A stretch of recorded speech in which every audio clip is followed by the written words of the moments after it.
East Bay Regional Park District's regular board meeting of April 4th. We're starting today at 1:20.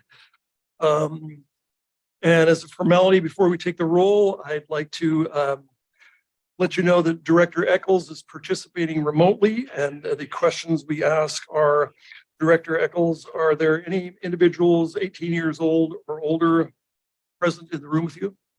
No, there are not. Great, thank you. Madam Clerk, would you call the roll? Yes, President Waspy.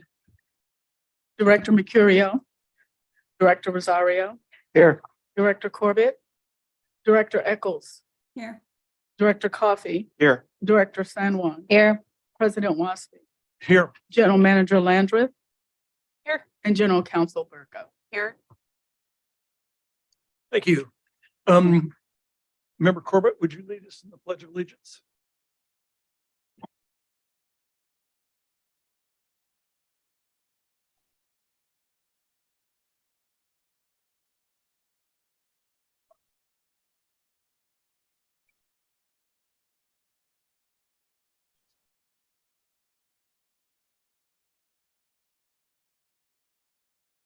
And Member San Juan, would you read the land acknowledgement for us, please? Yes, the East Bay Regional Park District's headquarters is located within the Hushan territory on the unceded lands of the Ohlone Chochenyo speaking peoples who have continuously lived upon this land since time immemorial. The lands now encompassed within the boundaries of the East Bay Regional Park District are the ancestral territory of the Ohlone, Bay Miwok, and Delta Yokut. Today's Ohlone, Bay Miwok, and Delta Yokut people are thriving, vital members of the greater Bay Area community. They remain intrinsically connected to the land they have stewarded since time immemorial. So please join us in recognizing and honoring this land and their ancestors, elders, descendants, and all other members of their communities. Thank you. Our next item is the approval of the agenda. I accept the motion to approve the agenda. Motion by Member Mercurio. Second by Member Rosario.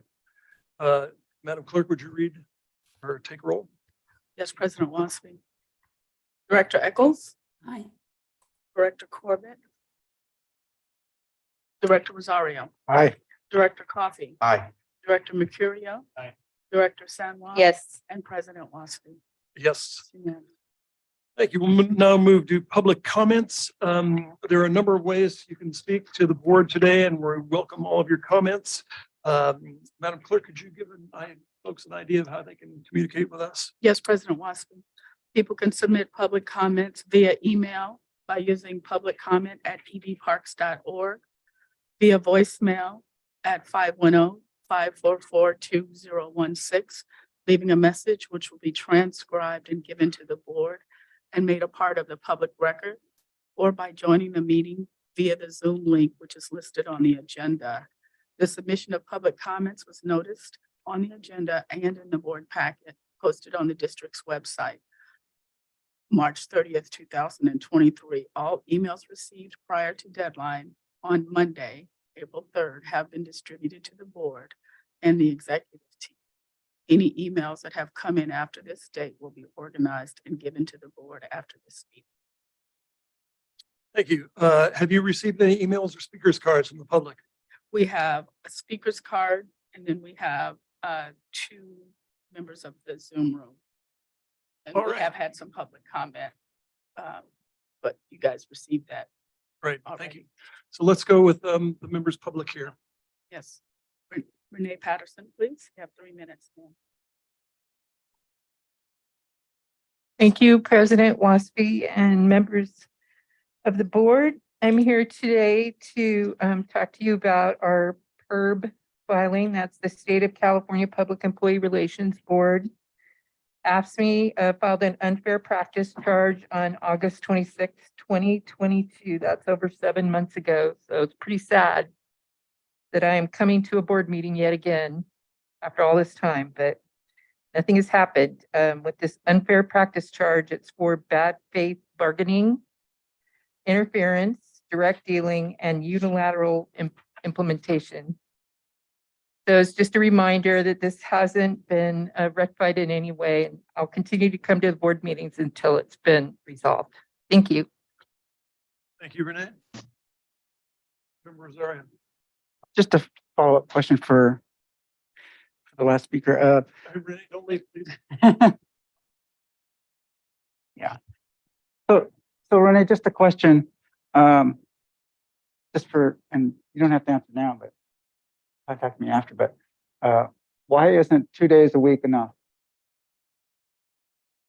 I'm not here to argue the points of telecommuting. My point is that we had to file an unfair practice charge to resolve an issue over telecommuting.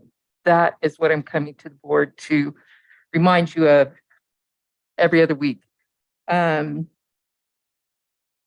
feel like, telecommuting right from the beginning was always like a controversial thing. People are for it or they're against it. And I'm not trying to convince anyone what's good and bad about telecommuting. I think we all feel a certain way about it, and that's that.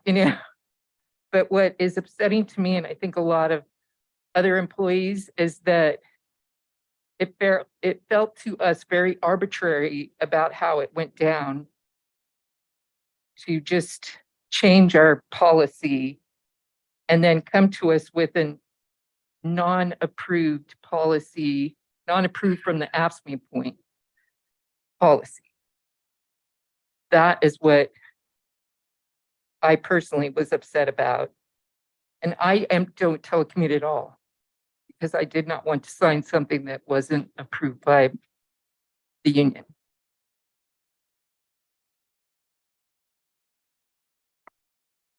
Thank you. Thank you. All right, we have 2 members in the Zoom room.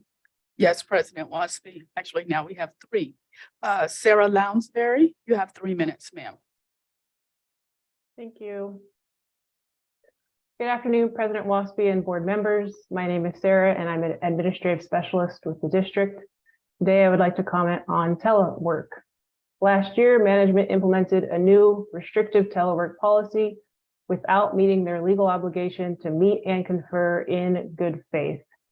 Management's last, best, and final offer was almost identical to their previous proposals and maintained all of their significant positions, including maximum of 2 days per week telework or 1 day per week if working a flex schedule.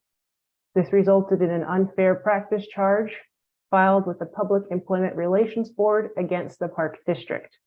A final decision has not yet been made.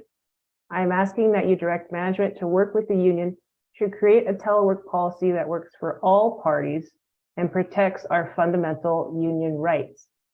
Working from home makes me happier and healthier. I can spend less time commuting and polluting. Thank you. Thank you. Norm LaForce, you have 3 minutes, sir. Yes, thank you. I'm here today to briefly just discuss the issue of the reopening of South Park Drive. I sent in a letter on behalf of Sierra Club earlier today in regard to that matter and the concern that the Sierra Club has about what happened. I would just note that I did not have with me the land use plan language, which specifically states that the district will initiate periodic closure of South Park Drive after heavy rains to protect populations of California newts. We certainly had heavy rains, and there is no hard and fast date by which South Park Drive should be reopened. I think it would be reasonable to have agreed with the recommendation of the ranger that it should have remained closed. I think this is a big issue with regard to how the district is approaching protecting endangered and species of concern, such as the California newt. And frankly, I think this matter should be agendized for a public session and a discussion as to how this decision was made to reopen it, overruling the recommendation of the ranger, and who made that decision. It's important for the Park District to maintain transparency in its decision-making. And this is a major issue dealing with protection of species and the twin goal of the park district to both provide for recreational access and also to protect wildlife and habitat. Thank you. Thank you. Thank you, Mr. LaForce. Our next speaker is Kelly A. Brew. You have 3 minutes, sir. Okay, thank you. In Castro Valley, near Lake Chabot Regional Park, there is heavy, intensive suburban development. This follows a pattern that humanity has been practicing since people were building on the slopes of Mount Etna, and people are building in Hawaii on volcanic islands, people build houses there because of the agricultural value of the land. In Castro Valley, people build higher value houses close to regional parks because of the recreational value and the benefits of living near to nature. But just as with volcanoes, there are fire hazards and safety hazards associated with living next to a north-facing, heavily forested, heavily vegetated slope, and building intensive housing developments on the urban wildlife interface. So on February 6th of 2023, this year, a woman was run over by a large SUV along with her child. The woman was severely injured on that road. On February 16th, your planning department of the East Bay Regional Park District, I'll be sending you a copy of the letter, although your staff has been reluctant to release that letter. It does appear in county records, so I did find the record. Your staff declined to build an entryway to accept a free entryway into the park halfway between the public safety and Redwood Road. Your staff declined to accept an emergency road for fire entrance. And yesterday evening at the Planning Commission, the head of the Planning Commission of Alameda County said that this has been a matter of big concern for the entire community for a number of years, and that their fire department, Alameda County Fire Department and CAL FIRE, are both very anxious to have more emergency access there. And they have no interest in what your fire department does. They want to provide access for their own fire departments to go fight fires. Of course, they neglected to mention their failure to build sidewalks on that road, which is leading to these severe injury crashes. So all these things are coming together. And what's notable here is that your district refuses to participate in the discussion. Your district refuses to open gates and refuses to release records and refuses to enter into these discussions, either at the Planning Commission or at the Municipal Advisory Council, or and you have your low-level staffers send letters that are fairly negative immediately after people are getting severely injured. This is That's your time, Kelly. I'd ask you to enter into the discussions with the Castro Valley community. Thank you. You're welcome. Thank you, Kelly. That's no more public comments. Thank you all for your public comments. Ms. Landreth, do we have any announcements? Yes, thank you, President Waspy. I just wanted to go ahead and I've updated the board on this, but I wanted to let the general public know as well. So this is related to comments that we've received around the reopening of South Park Drive over at Tilden Regional Park. And just wanted to let everyone know that we have gone ahead and closed the drive again, and it's going to remain closed through April 14th at this point.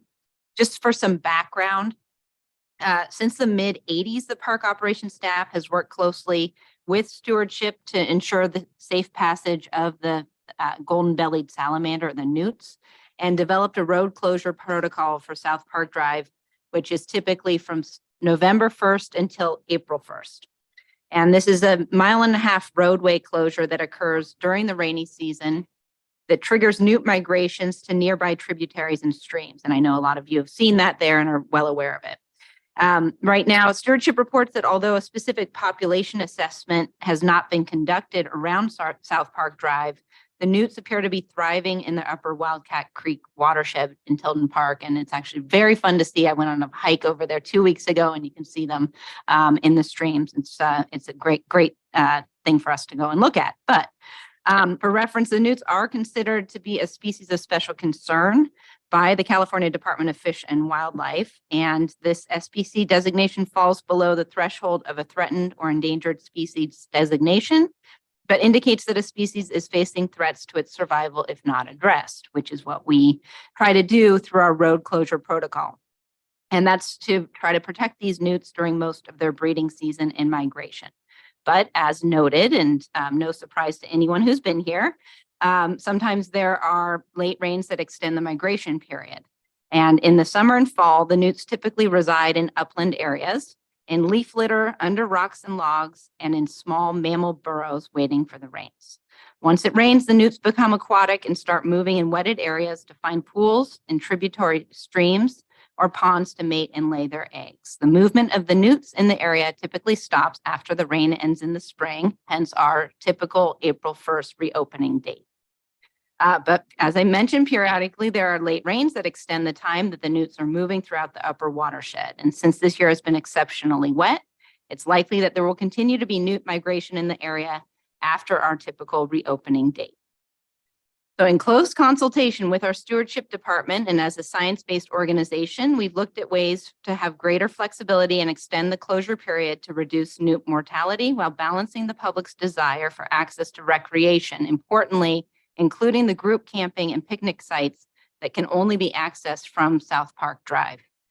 After further consultation with stewardship and operations, we will be keeping South Park Drive closed this year through April 14th in an effort to allow these small streams to have additional time to dry up. Park staff has also been tasked with working together to find ways to manage the road closure with the very busy upcoming reservation season and to work collaboratively on our road closure protocols.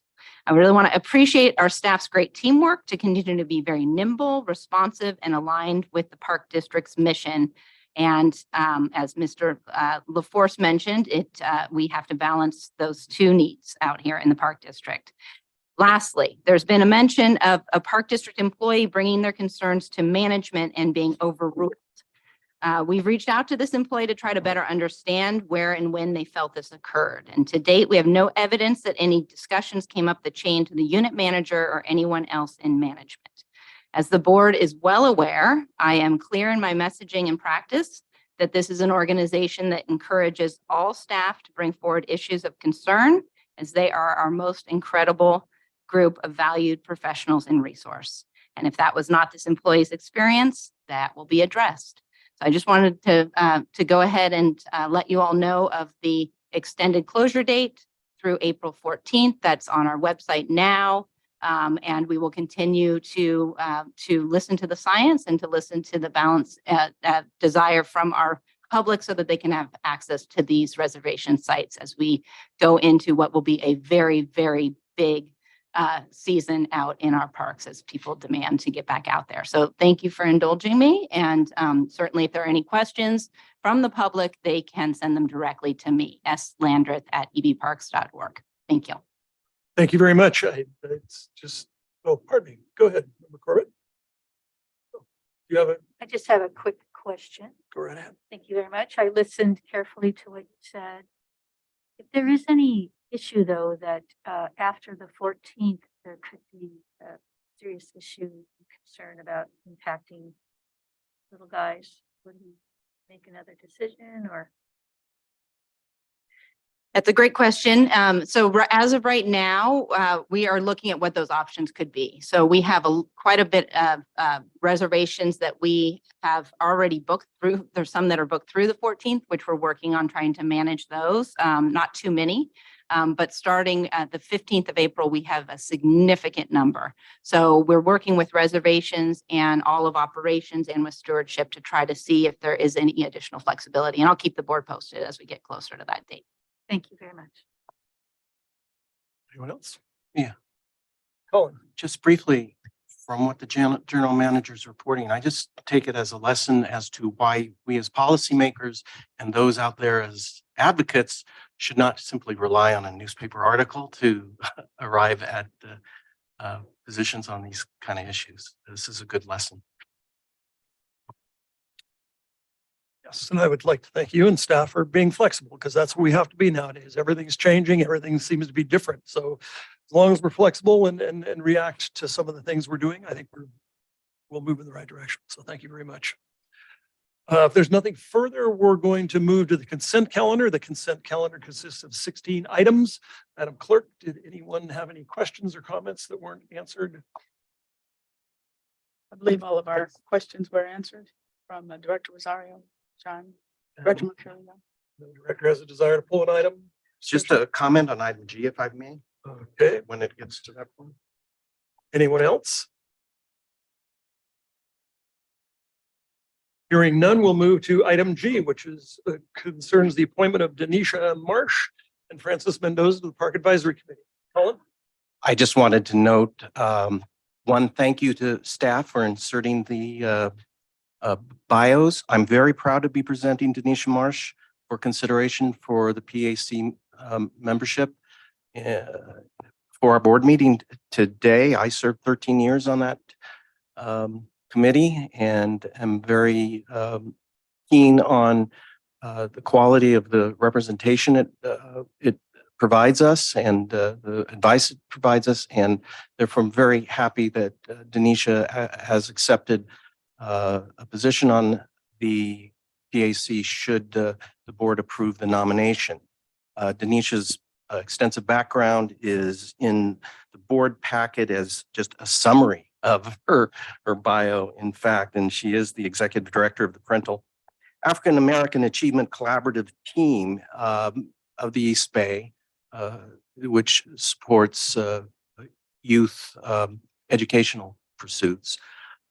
And she is a member and has been for some time of the very important Citizens Advisory Commission, which is basically a community development commission for the city of Pittsburgh with extensive advice on public safety matters and Parks and Rec.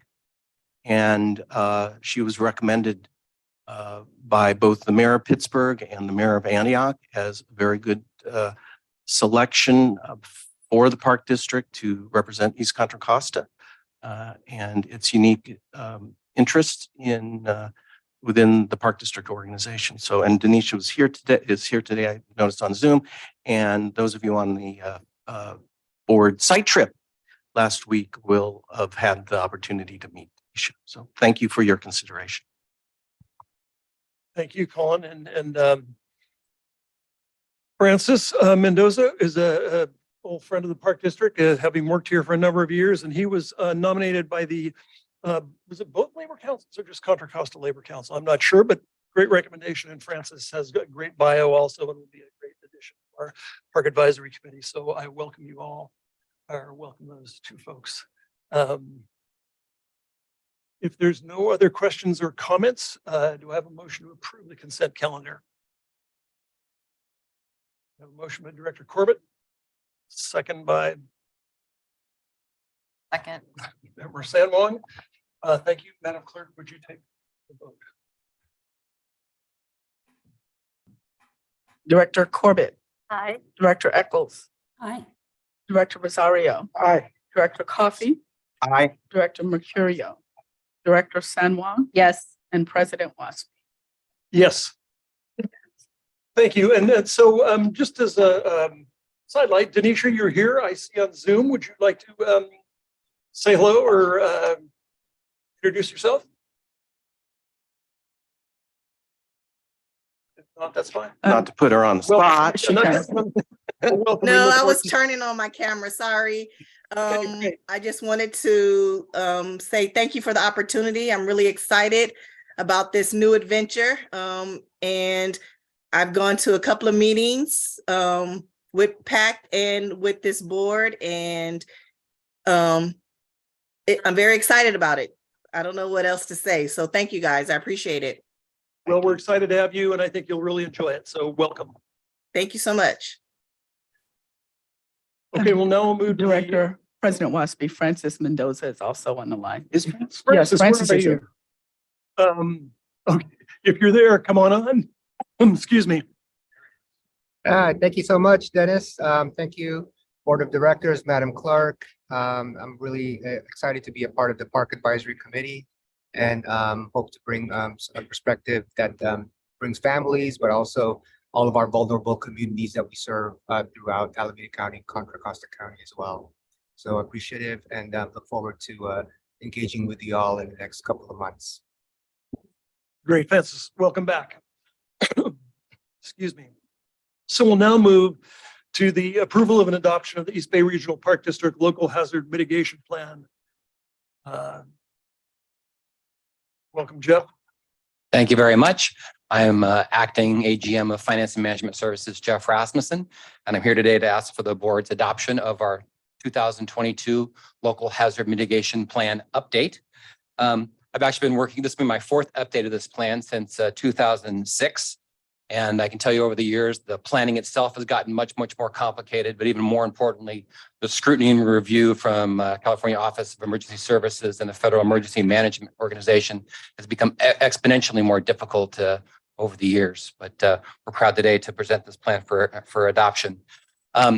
It's important to note that the implementation of the plan by the Park District is completely optional. It's our optional what we can and can implement in the plan, but adoption of the plan is required to make us eligible for a number of grants that we currently have and are working their way through the federal government right now. So we'll talk more about those.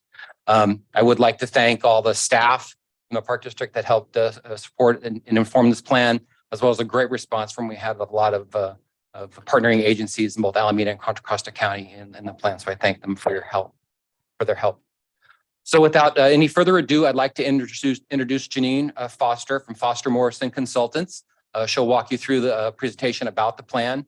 And before I finally introduce her, I just want to thank this plan actually went through Cal OES and FEMA review without a single compliment. And that's due to Janine and her team's outstanding work. So with that, I'll turn it over to Janine. Great, thank you very much. So I'm going to share screen and give you an overview, provide a presentation of the planning process, and then open it up for questions.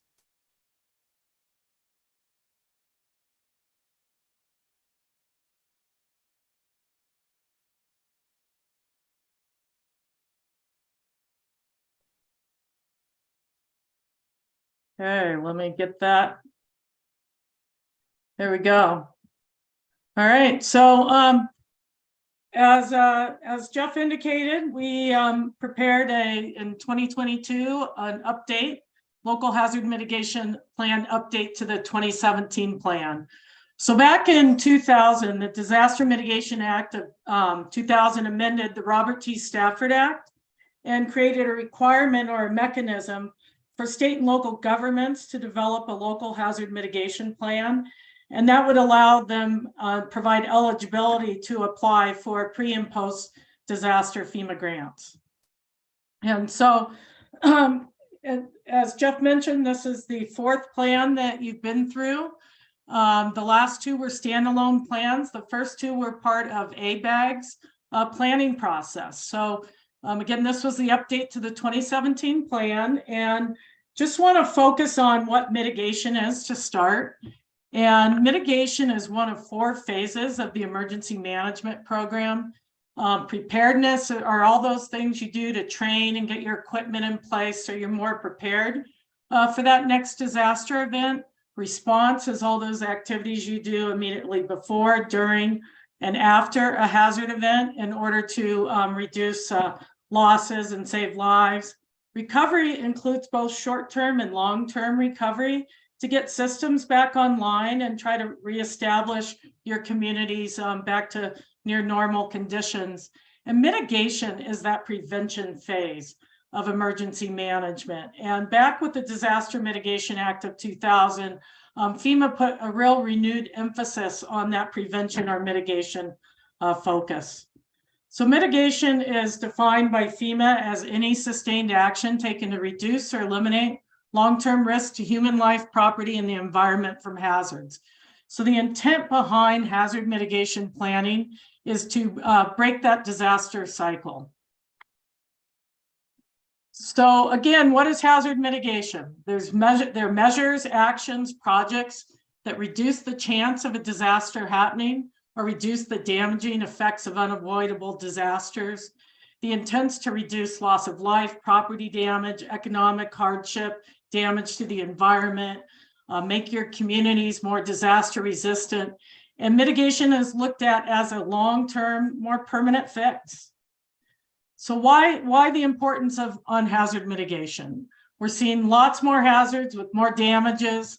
There's more people living in hazard-prone areas.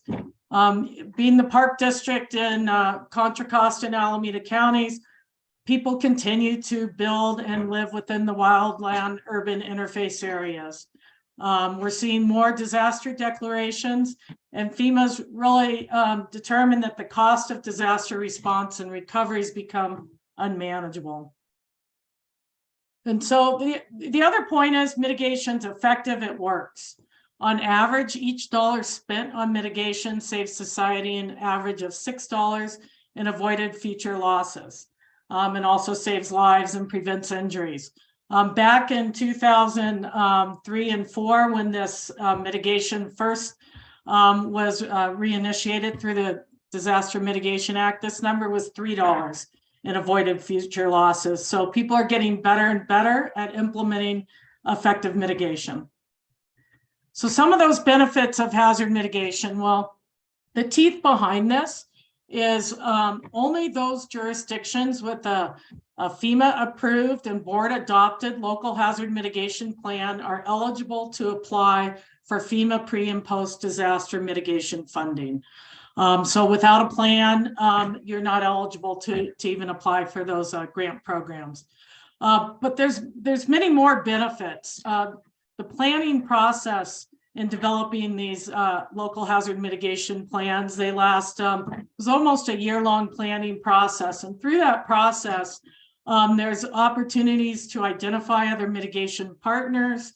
As Jeff mentioned, there's a good contingent of people from both Alameda and Contra Costa counties, as well as the incorporated communities that participated. So being able to facilitate the interagency collaboration and the development of this plan is really a true benefit. The next bullet here, integration and linking of hazard mitigation principles and policies.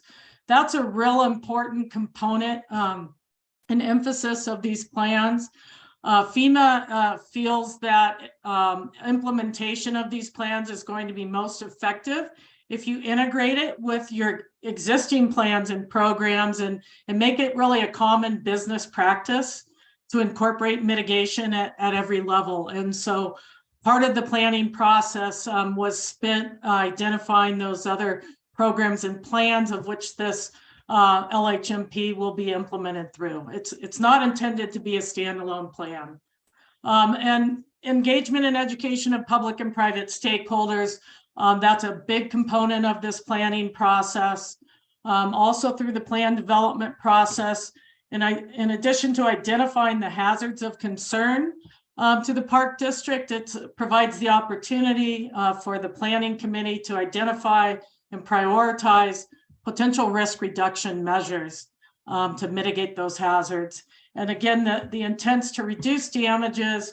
Effective mitigation is going to minimize post-disaster disruptions and speed recovery when disasters do occur, and to promote long-term resilience of the Park District and the communities that it serves. So let's just look at some of these mitigation funding opportunities. So again, you need to have a FEMA approved and board adopted plan. There's several pre-disaster mitigation programs, from the BRIC program, Building Resilient Infrastructure in Communities, pre-disaster mitigation, The High Hazard Potential Dam Program is a new grant funding stream that's being funded through FEMA, implemented through Cal DWR, for those dam owners to be able to access those local dam, non-federal dam owners to be able to potentially access rehabilitation monies for their dams. And so that would apply to the Park District. Flood mitigation assistance and severe repetitive loss. Those are very flood focused pre-disaster mitigation grant programs. And then the HMGP, the Hazard Mitigation Grant Program, that's a tremendous grant pot of money that's always replenished, especially in California. So whenever you have a disaster, and good or bad, California has lots of disasters, but for every disaster, they take about 5% of those response costs and they put them into this HMGP pot of money. And what's great about that pot of money is it stays in California. And prioritizes affected communities by any given disaster. So whereas those other pre-disaster funding streams, those are competitive and open to all 50 states. If you have a disaster, that HMGP pot of money stays in California. So there's a lot of reasons to have a FEMA approved plan. Talking about some of the past successes. So you all have a great wildfire hazard reduction and resource management plan. And this is an example of how projects in the mitigation strategy from the LHMP will be implemented back through that plan. And it's really important each year the Park District manages and does vegetation management work on over 1,000 acres to continue to reduce their fire hazard. And notable right now, well, and I guess since 2006, you've received over $8 million in FEMA mitigation grant funding for just those fuels management projects. But right now, there's 2 grants that are pending. One is an HMGP grant that you applied for last spring that should get awarded this spring for $3.5 million. And another one that will be submitted to FEMA and just a couple of weeks for $1.5 million. And those are both for fuels management projects. So it's going to be really important to make sure this plan's approved and adopted in order to receive those funds. So that's kind of the whys and the hows. Let's talk a little bit about the process.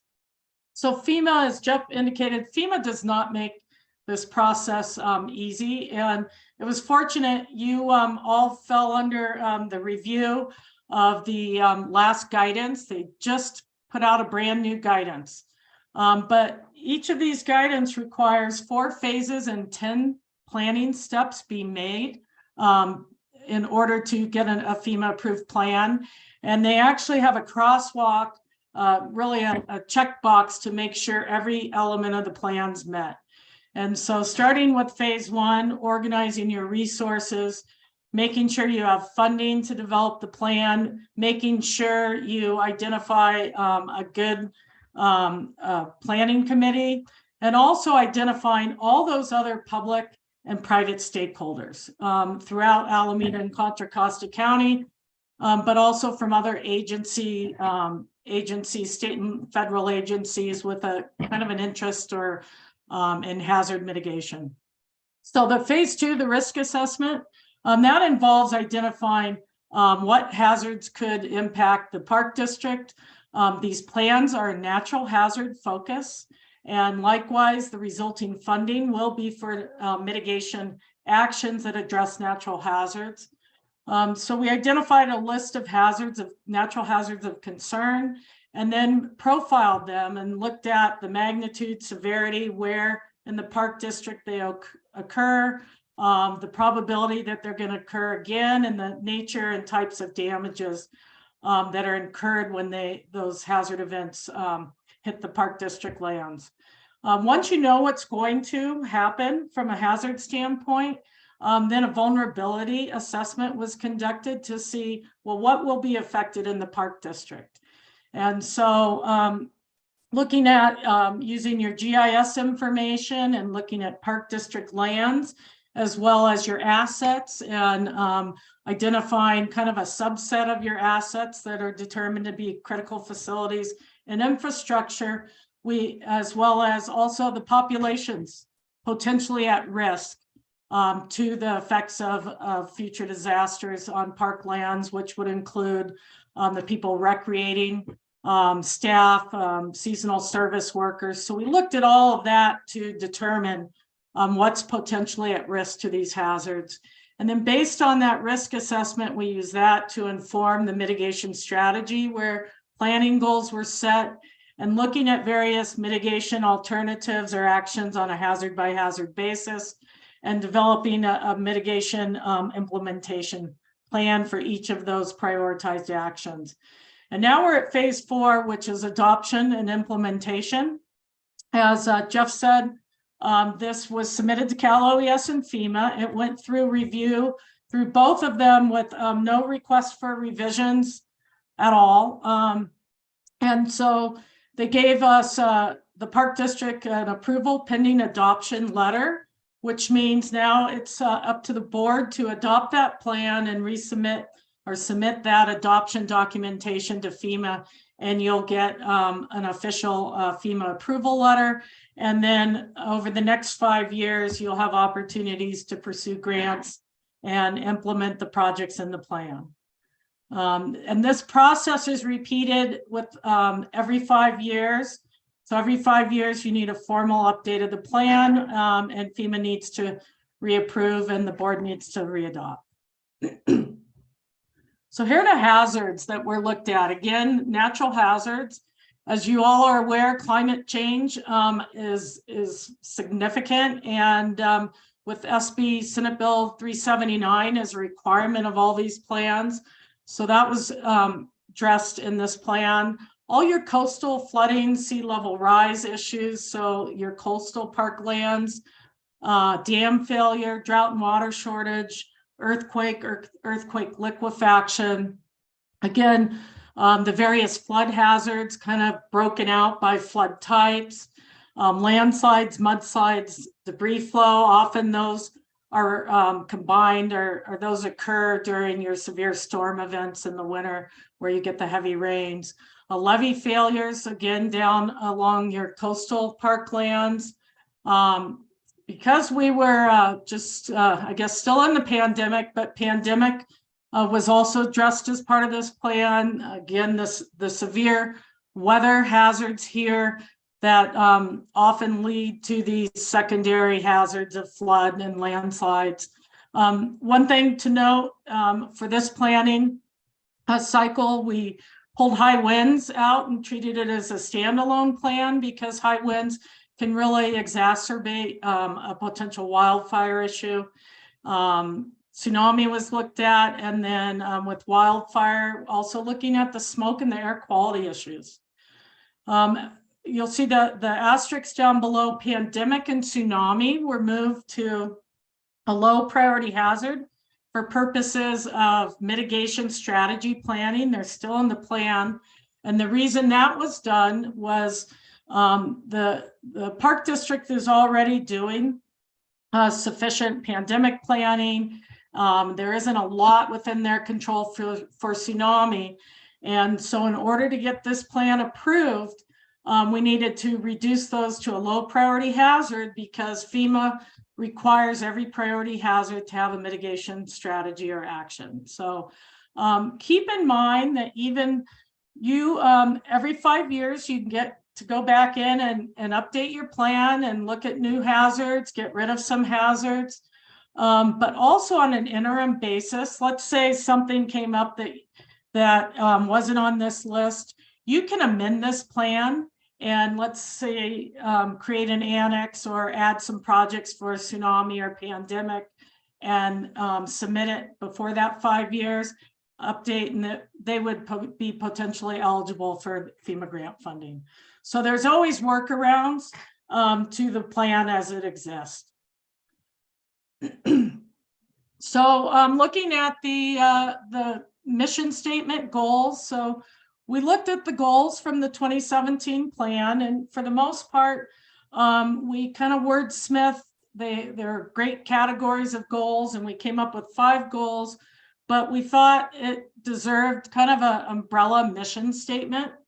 And so that mission statement, I'll read it for you, is this local hazard mitigation plan assesses natural hazards of concern to the East Bay Regional Park District, including consideration of climate change effects on hazards, evaluates risks to life safety, public health, property and the environment, and evaluates mitigation measures to reduce risk and vulnerabilities, minimize losses, and increase Park District resilience and sustainability. So really that big picture mission statement.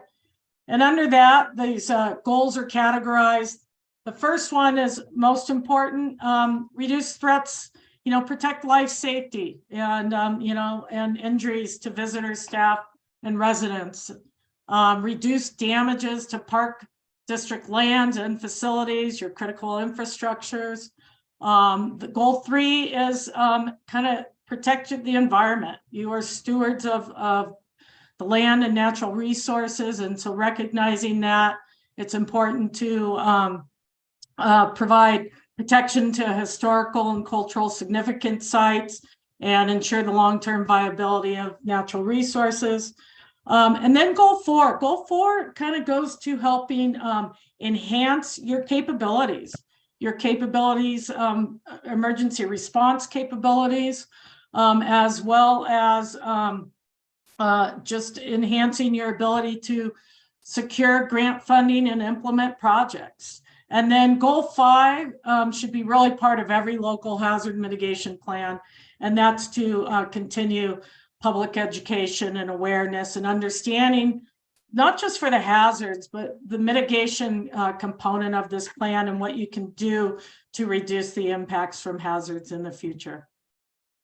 So the resulting mitigation strategy had a total of 17 mitigation actions or projects that cover the range of mitigation categories. So that's really important. We don't want to just look at structural projects, or we want to look at everything from prevention to property protection, natural resource protection, emergency services enhancements, the public outreach. And you can see, I'll show you a table at the end, the last couple of slides here, some of what those mitigation actions are. But within each of these 17 mitigation actions, they're really broad-based actions, so they can support multiple projects within them. And I'll explain that as we look at these mitigation actions. So looking at the multi-hazard actions, so, one action, and this also came from your wildfire hazard reduction plan, just ingress and egress improvements. Action 2 was recognizing communications and your radio systems, and improvements are needed to that. Action 3, looking at backup power supply, especially for critical facilities and infrastructure, whether it's generator, solar, or battery based. And so what else? We have a vegetation map and landscape database that's in process. And then again, you'll see that public education and awareness action in here. For climate change, you guys have a greenhouse gas program. And so it's continued to implement those greenhouse gas reduction projects, your green fleet management plan, climate change, coastal flooding, sea level rise. All of those were hazards were captured under the Hayward shoreline projects. There's a whole slew of planning mechanisms that I have identified all sorts of Hayward shoreline projects. And so this provides coverage for all of those. And that's really important. I use the word, it provides coverage because it's only the projects that are in this plan or meet the goals of this plan that would be considered for grant funding. So to be able to provide coverage for multiple projects is important through these actions. Drought and water shortage actions.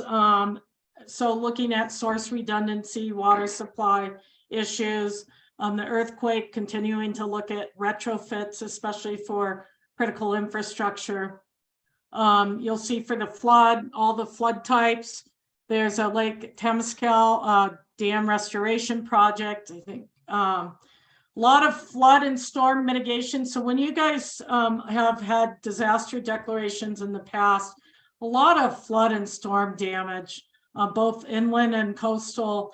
And this Action 11 covers much of what you would do to address some of those issues, from flooding to erosion to landslides, drainage system improvements, which is part of why you see some of those damages, and then all your wildfire actions.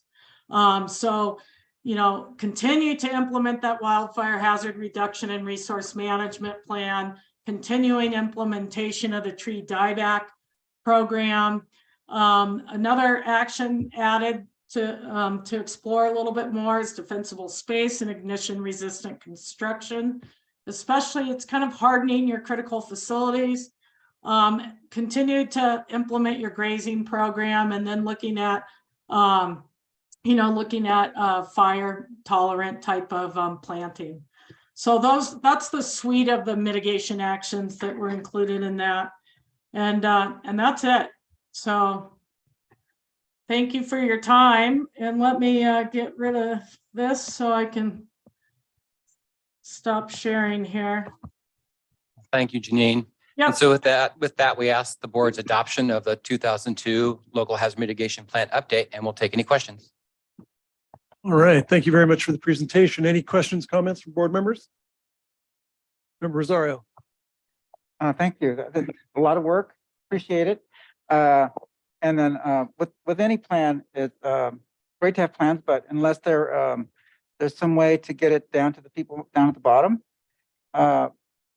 doesn't mean anything. So is there, I know we used to, but are there programs to once we adopt these policies, can we make sure that, well, what's in place right now for supervisors of park to implement, say, earthquake response in their particular park? Yeah, I think there's lots of opportunities for park supervisors to implement projects and programs in their park. One of the things I like about this plan, and Janine emphasized, was that all the action items here are based on plans, programs, existing, you know, practices that are already in place. So everything that in these action items are things that we're already doing. So yeah, you know, I don't know about seismic retrofits by super, but all the fuels management work and the storm clearing and the culvert work that maintenance and skilled trades in the park's doing, I think those are all applicable to this plan. Yeah, I know. When I was at Redwood, I mean, we had to make sure that our propane tanks were appropriately stabilized, and all propane. But they also had to have monitors, and everybody on the crew had to drill on how to reset those. And so that's the kind of thing I'm looking for, to make sure that supervisors at the ground level have the opportunity. I mean, because the crew size is right the way they are, park supervisors lucky to see if their whole crew for more than maybe 1 or 2 days a week. So I'd like to see some kind of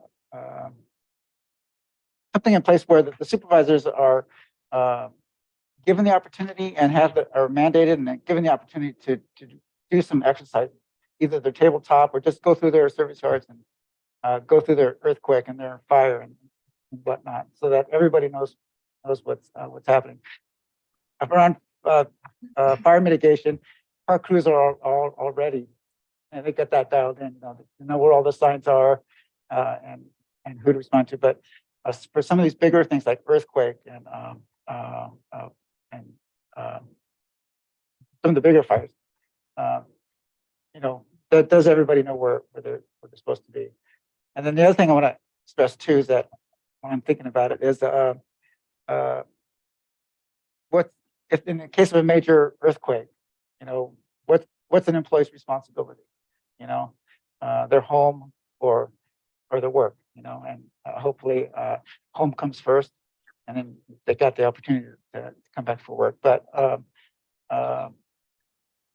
yeah, I just think there's just needs to be some kind of program instituted where people actually go over these exercises and all these programs so that everybody knows what to do when something big happens.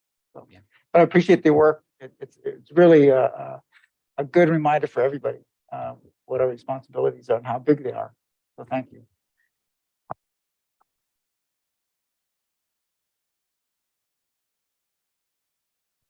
Olivia.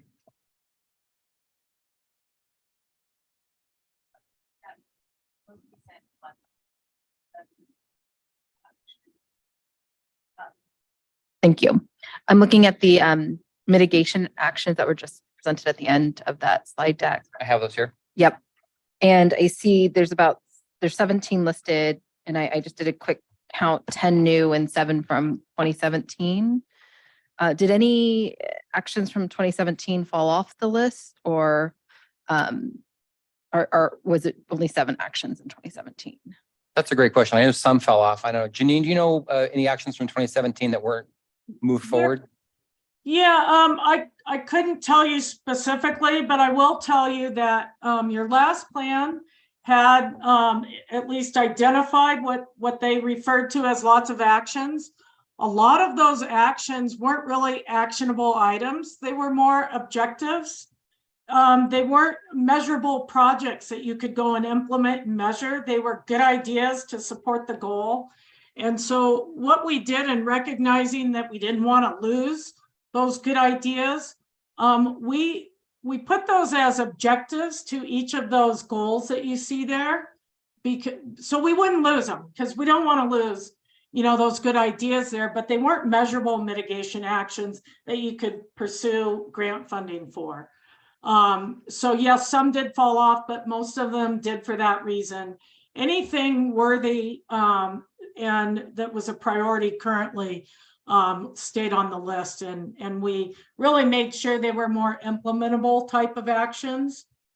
For every action on here, there's a mitigation action worksheet, and just to let you know, there's a responsible department on each one of those. It also tells you the existing program or planning mechanism it might get implemented through. So this plan was developed by a committee that included a lot of your supervisors to get to your point on implementation.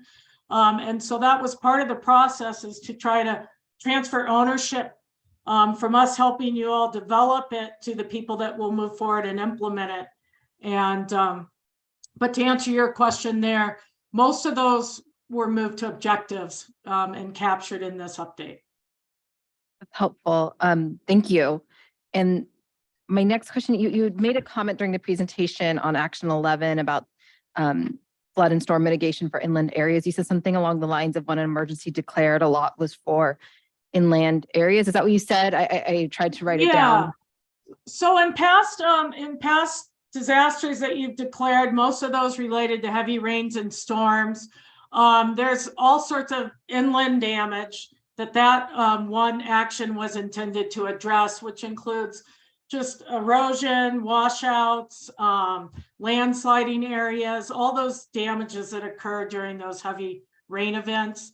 But also it's important to know that similar damages occur in the coastal areas, just a little bit different. So there's a project to address the inland areas under flood, and then that coastal flooding was addressed through those Hayward shoreline primarily projects. Okay. Yeah. And then I will also take this opportunity. I guess I do have a little bit of a question around this, and then also a comment, with goal 5, the increased education and awareness goal in terms of, responsibility, maybe some of the things we've done in the past, where within the park district organizational structure has something like this fallen, and, what's an example of something we've done to help increase education and awareness? I mean, ultimately, it falls to our public affairs department to be responsible for outreach, but I really do want to commend our fire department, our fuels management program. We have an outstanding presence on our website of not only what we're doing, but communicating the hazards and then those kinds of things. So that's one really great example. That's good. Yes, and I would agree with that as well. Yeah, I think we have a great opportunity moving forward in this area as well. When I think about all of the natural resources that fall within, park district parks that we operate, I wonder if we can make the statement that all of the dams in Contra Costa County and Alameda County are within, park district operations. And so being able to have that awareness around dam safety, that's something that we could be really good partners in, and it is an important topic. And that's just one example I thought of listening to this presentation. So that's something for us to consider as we move forward with this. Thank you. Yeah, thank you. I will just add your newsletters that you all put out, all those little newsletters we found. Those are great. Those are a great source of awareness. They're just little snippets. You could add, hazard mitigation or related type subjects. I know there's a lot of resource discussions in those newsletters, but I thought those were great to look at. Any other board member comments? Jeff, I got a question or two. First off, thank you, Janine and Jeff, for this great presentation. And I think anything we can do to get ourselves in line for FEMA grants and all these other great grants that are available to us and put us right there is a good thing. Couple of questions though. So on this, I noticed this is called a natural hazards deal. And I'm noticing that, so I started thinking of all the hazards and the things that have happened in this district since I've been here. And the first thing that came to mind was the Martinez oil spill and then the Costco Busan spills. So, and there are some mentions of coordinating with other agencies in private and public sectors. Is there another type of document that deals with not natural hazards, but boats crashing into, or tankers crashing into bridges and because some of the greatest impacts I've seen around here was some of those oil spills that just messed up our shorelines and things like that. Is this included in this one, or is this something else? Yeah, and I'm also terrorist tech comes to my mind, and I don't know the answer to that, but I know Janine does. So this is a natural hazard focused plan, and yes, in that emergency management program, there are other planning mechanisms that have focused on the non-natural hazards, and most of those fall kind of under your emergency operations plans, your EOPs, because response is similar regardless whether it's a natural hazard or a man-made hazard. And so it's really important for these local hazard mitigation plans to kind of stay in their lane to make sure they address mitigation. And in the past, when we put things that are more preparedness or response in here, a long time ago, FEMA used to make you take it out because that's not what should be included in a mitigation plan. And now they just won't read it. And so again, you get so much money for these plans, and you want to bring the committee together. So it's really important to focus on mitigation for this plan and use your EOPs and other emergency planning mechanisms to address those other hazards. All right, thank you. And then one of the goals is to coordinate with other agencies and departments, both public and private. I'm wondering, because we have 33 cities that we deal with or we're border on and 2 counties, do 33 cities around us have plans like similar to this, and do the counties also do it? Yes, they do. So sometimes the county will do a multi-jurisdictional plan. Contra Costa County is working on a multi-jurisdictional plan. Some of those cities might break off and do standalone plans. Other districts might be part of that Contra Costa multi-jurisdictional plan. Alameda County actually recently updated their plan, and it was a very small multi-jurisdictional plan. Most Alameda County cities are doing them on their own. So, and everybody is doing them now. So it's really important. There's more and more money available for mitigation. All right, thank you very much. Yeah, thank So you. if there are no further board member comments, any member of the public have any questions, comments? No, President Waspi. All right. Would anyone like to make a motion to approve and adopt this local hazard mitigation plan? So moved. Moved by member Rosario. Second. Second by member San Juan. There's no further discussion. Madam Clerk, would you take a roll call vote? Yes, President Waspi. Director Eccles? Director Corbett? Aye. Director Rosario? Aye. Director Coffey? Aye. Director Mercurio? Director San Juan? Yes. And President Waspi. Yes. Motion passes unanimously. Thank you very, very much for your presentations.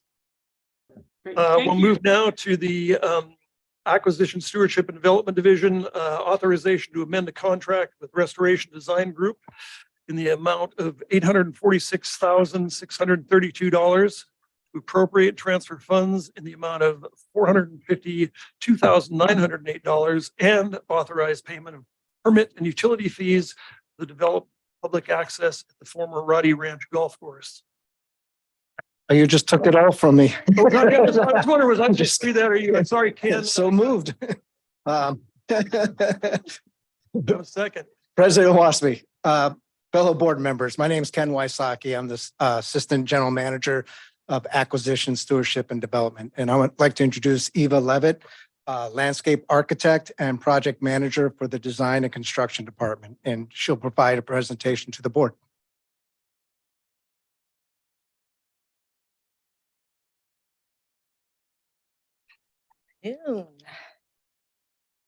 Mic'd up properly?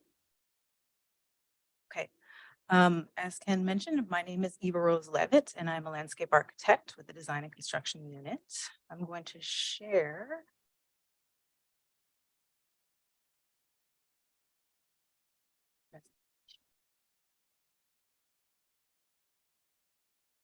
Okay.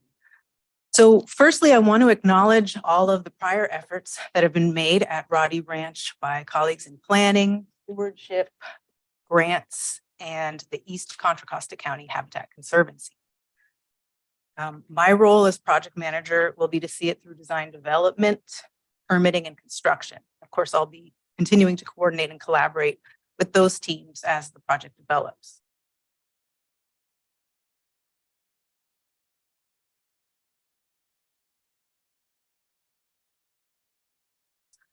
The recommendation I bring before you all today, mouthful, I will read it in its entirety.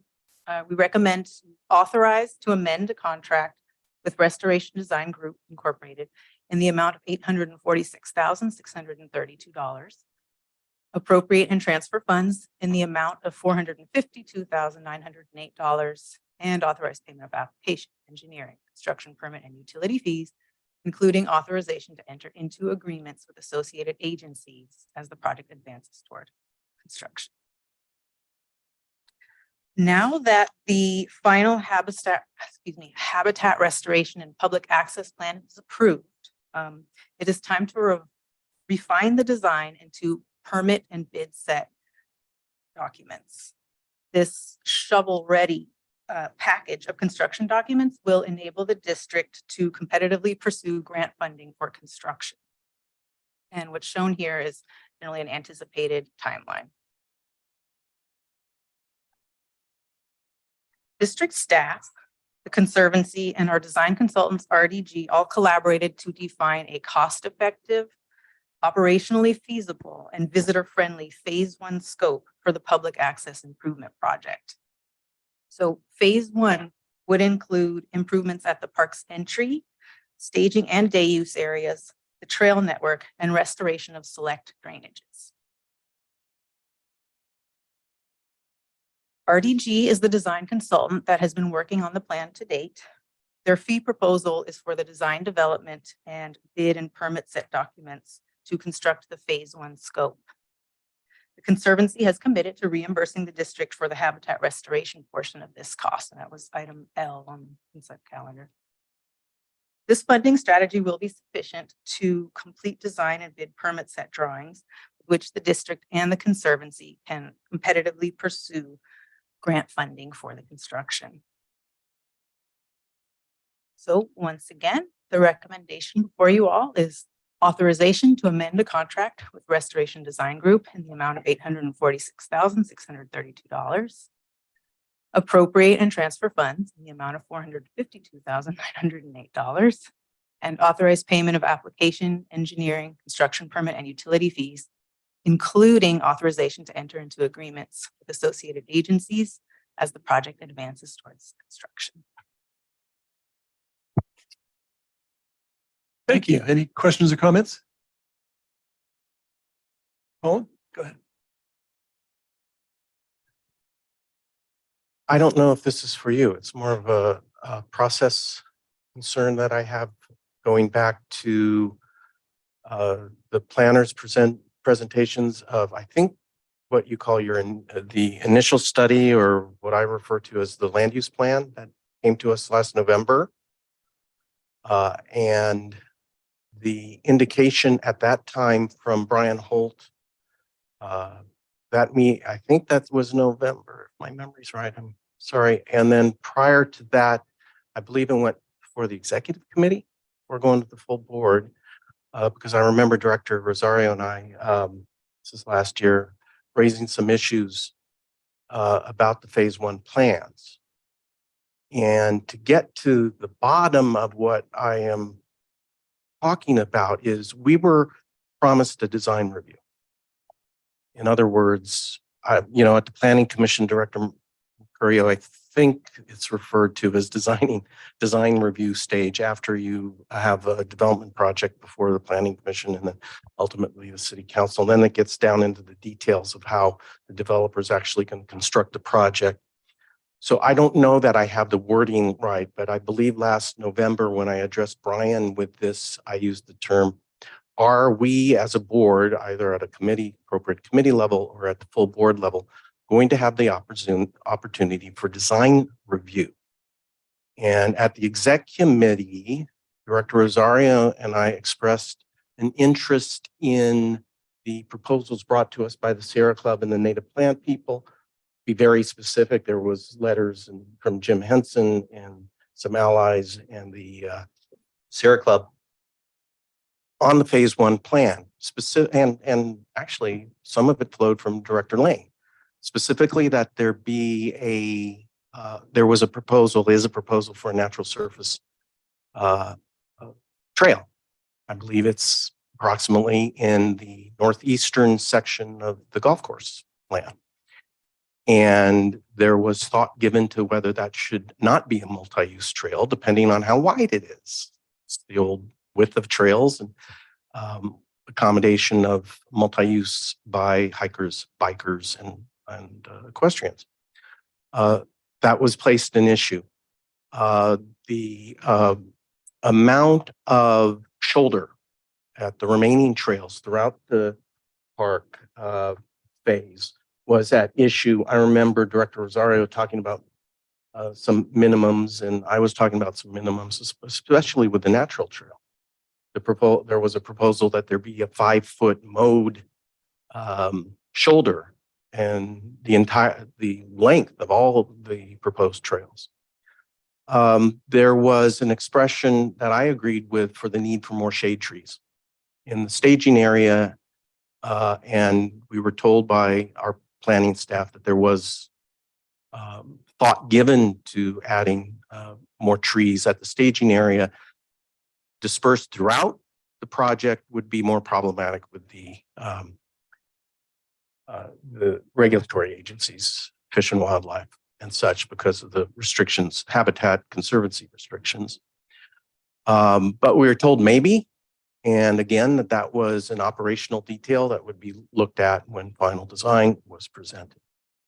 I recall Naoma talking about submission of some of the plan to Fish and Wildlife, both state, federal, and getting regulatory approvals. And my response at that public meeting, again, I think it was executive, I'm not sure it was, is that premature if the board of directors, or at least our appropriate committee, hasn't given final design approvals yet?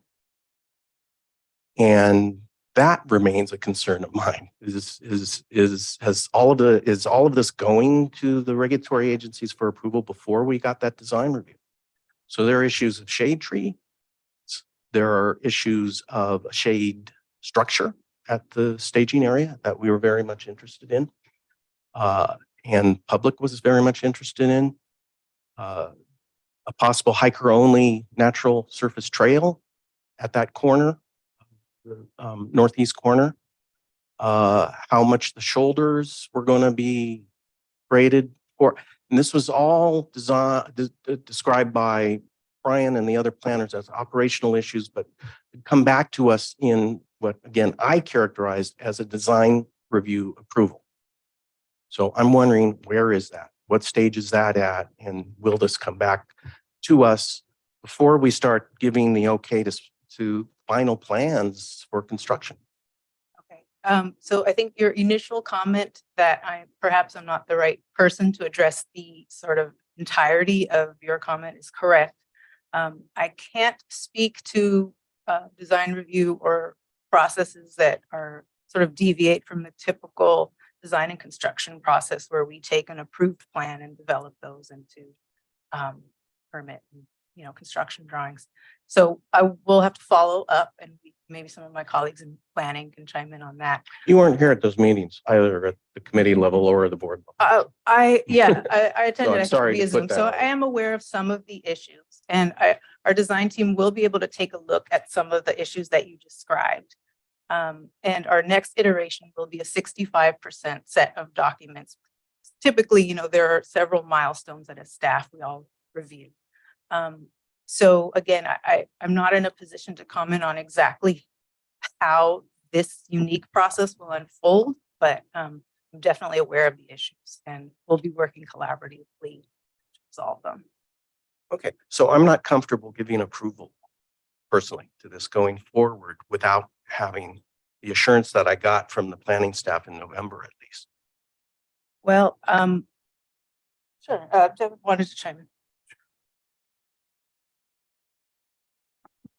Good afternoon, directors. I'm Devin Reef, principal planner, but acting planner, acting chief of planning, Trails and GIS in for Brian Holt, and involved with the adoption of the Roddy Ranch habitat restoration and public access plan. So thank you, Director Coffey, for reminding us of the details that were being discussed at the time of the approval of the plan, which you were right was back in October and November. And specifically, there was a very detailed letter from the Sierra Club and other involved groups that had some of these recommendations about trees, trail width, pedestrian access. So our recommendation is we're at a very exciting moment right now where we can start to design the actual park. The adoption of the plan is one important stage, but now we're in implementation stage. And so the process question that you're referring to is one that we would still have to work out, but we can do it during the time period when this contractor is brought back. This is in this case, a restoration design group to actually begin the design work. As Eva was just mentioning, the contract will get us to 65% design drawings, and that's the exact time when we can explore some of these ideas. So I don't have a promise for how we would show you those designs or what design review would look like. I don't know that that's happened in the past, but I can assure you that this is the moment of the next 6 to 9 months when this contractor would be actually doing the design work, when some of those very specific design treatments could be looked at, evaluated, debated perhaps. How about the concern that these specific design features are already in a plan that hasn't come to us and gone nonetheless to Fish and Wildlife? I don't believe we have submitted the plan to Fish and Wildlife. We've had informal discussions with the staff about some of the details of the plan, but there was no formal submission of the plan.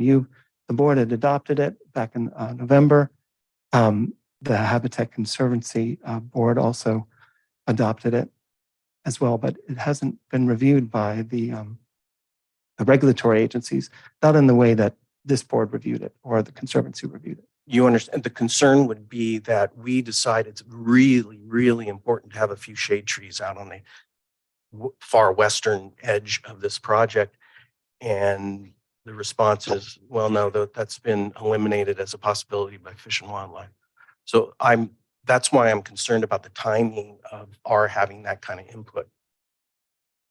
And again, I would have been happy to have it in November, but I was told specifically, this is just the initial study. It's an LUP. we don't get into that level of details, at which time I said, well, can we? And the answer was yes.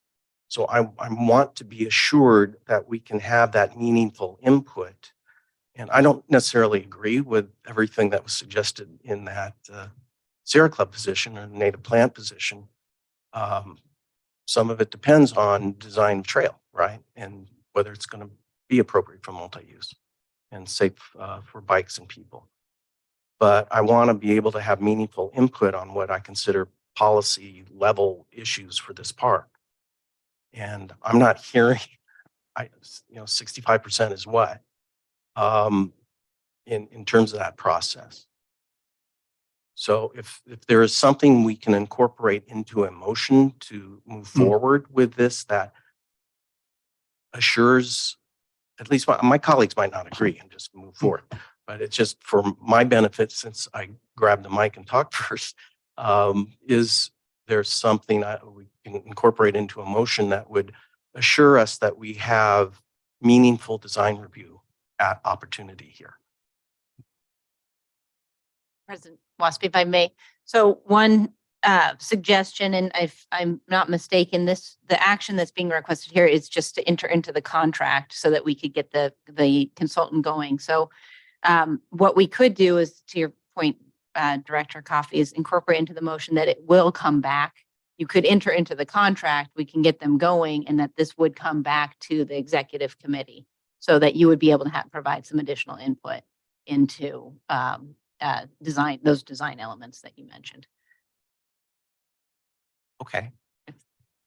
So we can at least get the contract, at least get the consultant going and get them engaged and get them the contract going. And then we'll bring it back to the executive committee. I'm hesitating on giving you a date just because Brian's not here. But I can follow up with you directly as soon as he's back. Talking exec committee follow up. Yeah. But just as a, how does that work? So if we're going to approve this and it's going to go to, you said 65% completion. Yeah. And perchance, I don't think it will occur, but if perchance the board looked at a design review and suggested that all of us, or we all agreed that shade structures, let's talk about that, or width of trails or things like that change, would it have been the cart before the horse? And would the contractor come or the consultant come back and say, oh, well, change it all. We need another $500,000 for this project. No, so typically the development of construction documents is an iterative process. Generally, the larger scope components are agreed upon. But there's many checkpoints. Your question about is 65%. What is that? So 65% would be the first iteration. Comments are given and then addressed by the designer. And then, we have a 90, 95%, and then finally 100%. So there are several iterations of comments. Usually these are very detailed technical level drawings at that point for permitting. So I think what I'm hearing is we definitely do need to create a unique process. I do want to echo the general manager's suggestion that we will need to amend the contract with our consultant in order to move the design in any direction, particularly to have them study some of the proposals that were put forth in November. And again, as far as dates and process, we'll have to follow up. Okay. Okay. Any more questions or comments about this?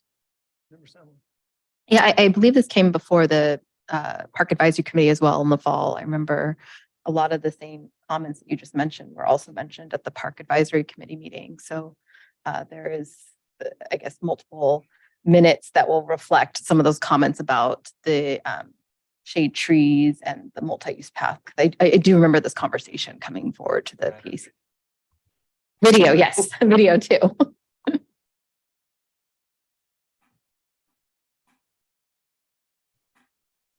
Can I ask a clarifying question? Hi. Can you guys hear me? Oh, okay. Yeah, so, I certainly support what Director Coffey was saying. I remember that conversation very well, and I do think it's important at a higher policy level to have some input into this. So my only question, just to clarify, it sounded like now we're okay. So if we go forward with the resolution, we're going to amend it to say something about input at a future date, at least at the executive committee level. But then I also heard something about, the contract would have to be amended to look at these other options. So is that going in there now, or what are we, I just want to be clear what we're actually voting on. So, or maybe somebody can read the resolution as it now stands. Let me clarify. So today's recommendation is to authorize amendment of the contract so that the design consultants can study developing what's in the plan to construction drawings. And then what will be unique about that is an opportunity to discuss some of these other requests that have come up by the public and evaluate those. That will be covered under the contract amount to an extent by what's put forward today. So the way that we structured the recommendation today is really to get the project to continue to move forward and engage in that kind of meaningful review that Director Coffey is asking for.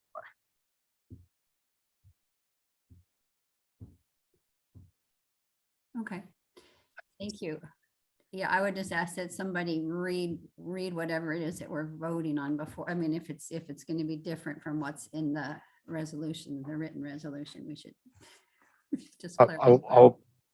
I'll work on that, Director, when it's time to make a motion. Thank you. Rosario. Yeah, I just want to appreciate all the comments from my colleagues, and then also the clarification from the general manager.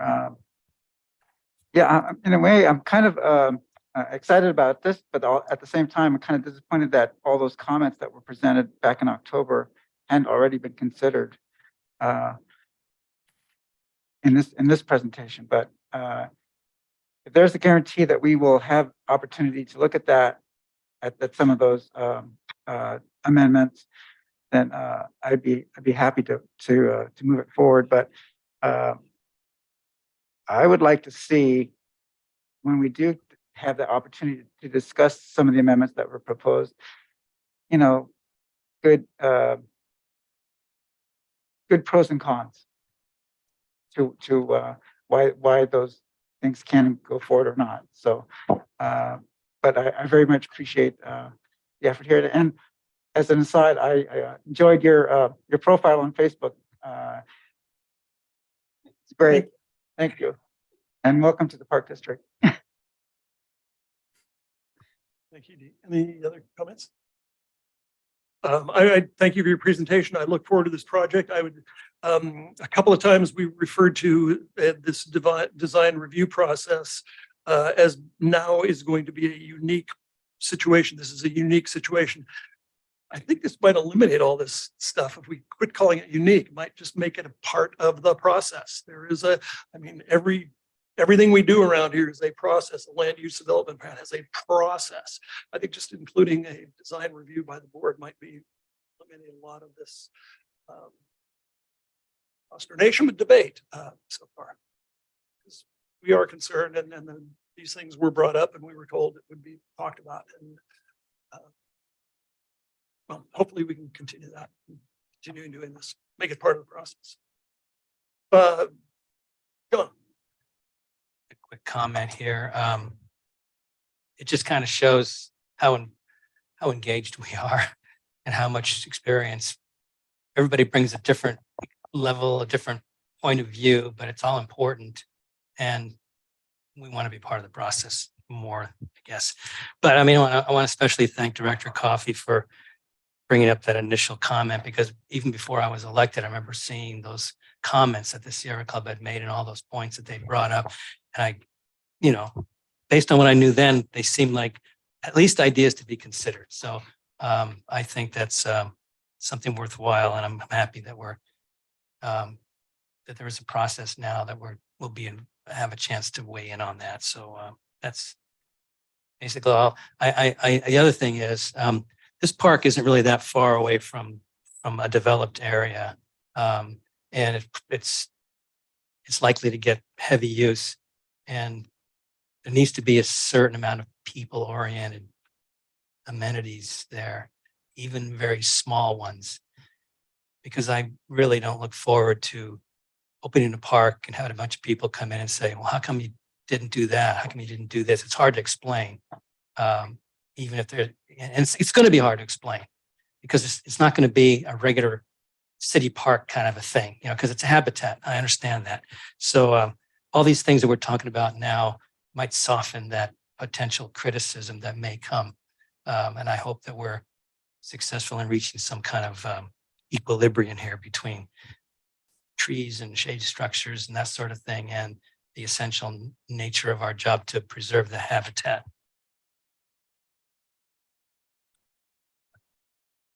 So if it is not going to cause our staff a tremendous amount of heartburn, I would actually recommend that we put this item off so that we have a chance at a staff level to circle up, since we've got, both planning, but we also have deco, and I'd like to better understand a little bit on, I do remember those items coming up, and I know that Brian Holt said there would be an opportunity. So I'd like to ask that we defer this to our next meeting.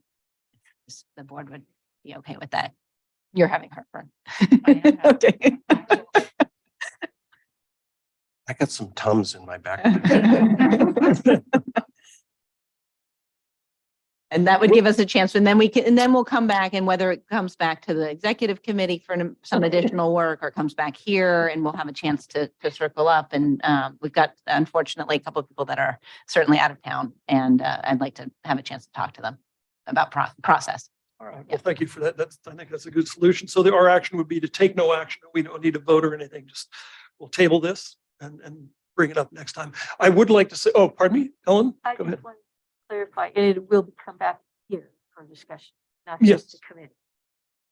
Yeah. Ultimately, it will have to come back here for action. Yes. Yeah, they need contract. Yeah, thank you. Okay, so we have an agreement on that. I'm seeing nods. Thank you very much for your presentation. But I want to do one thing, because I noticed our great partner, Abby Fateman's here, and we always ask for a comment from the public on all subjects. Abby, did you have anything to say or comment? Yes, can you hear me? Yes, thank you. Yes. Good afternoon, President Waspy and members of the board. I am Abby Fateman. I'm the Executive Director of the East Contra Costa County Habitat Conservancy. I wanted to say that it has been a pleasure working with East Bay Regional Park District staff through the planning process with Brian, Naoma, Devin, Eddie, and others. And I very much look forward to the next phase of this project with Eva, Ren, and others. I'm sure to meet and get to know better over the coming months when we do move forward with this project. This is a super exciting project, and I feel like we've lost a little bit of the exciting energy with some of the concerns, but that's okay. We need to talk through all of these things, but I do want to take a moment to step back and say this is a huge momentous thing that has been accomplished. We have acquired what was a golf course that was going to be surrounded by executive homes. We acquired those thousands of acres of land and have conserved it. We then acquired together the golf course and are in the process of converting it back to a natural area for everyone to enjoy, not just golfers. And so I do want to step back and I know we've been talking about shade trees and shade structures and very minute details. And I don't mean to suggest that those things don't matter, but I do want to celebrate where we are in this process, because it has been a huge amount of work over decades by partners in this region to get here. And without this partnership, I'm not sure it would have happened. So I want to thank the board before you and the current board, as well as staff before you and the current staff for getting us where we are. And looking forward to a really great project that we are going to present to the public, as well as conserve habitat for a whole range of endangered and special status species, and that this really is and will be a monumental project to show off the multiple skill sets that our agencies are bringing to bear in our communities. So I want to thank you for that partnership, and I look forward to working together. And I am sure that we can work through all the issues that have been brought up and turn around and have smiles on everybody's faces in a few months, hopefully when we're approving, a few weeks when we're approving the contract, and a few months down the line as we're working through designs. And this is really a critical step in getting to a shovel-ready project, as Eva mentioned, because we are also at a point in the state of California where there is a huge amount of funding for this type of work, and we need to seize this moment to really capture those grant funds. And so I think as soon as we get that grant contract awarded, we are going to be moving very quickly, working with staff and the board and the public to get to a project that we are all very excited about. So I wanted to thank everybody for their partnership in getting to this really great point. And I look forward to making this comment again in a few weeks when we talk about it. So thank you All for right. the opportunity. Thanks, Abby. Always great to see you. Director Eccles. Yep, just very quickly. First of all, Abby, thank you so much for putting that in perspective. I think it's huge. You're right. This is huge, and appreciate those comments. I also just wanted to acknowledge Eva in her presentation and the difficult situation that she's in here, coming before the board, who has comments about something that happened before she was even involved in the project. And really, you've done a wonderful job fielding our questions, and I appreciate your insightful comments, and really, welcome to the Park District. It's not always like this, and really look forward to working with you. Thank you. So I will give folks that came here to speak on this, anybody from the public speak on this issue? Hearing nothing, then this matter is tabled until a future date. We'll now move to general manager's comments. Said enough. That's it. Great. And there's some great reports on what's going on in her comments in our packet. So thank you very much. Next, we move to board committee reports. We only have one committee report. That's the executive committee of December 9th, 2022. Questions, comments? Hearing none. Announcements from closed session. Madam Counselor, we have anything to report? Thank you. Nothing to report. All right, then we'll move right along to board comments. And let's start with Director Rosario this time. First off, I just wanted to thank Public Affairs for putting up the women of the East Bay Regional Park that served on the board. And also, I'm really enjoying the profiles on the Facebook page of our women employees. I thought was fantastic. So thank you very much. Turned out very well. And then let's see. So on 3/22, I attended the East Bay Regional Park District Retirees event at Lake Temescal. What a great event. And we also got to hear a great presentation by Ari Balletz on his great ability and how to make beer.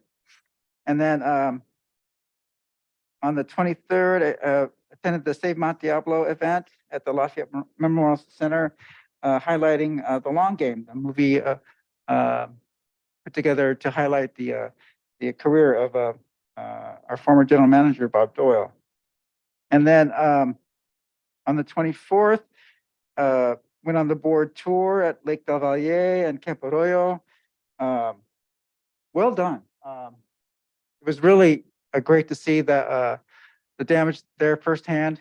You really get a really good perspective, seeing the campground under 4 inches of silt, and then our docks out in the middle of the lake. And then on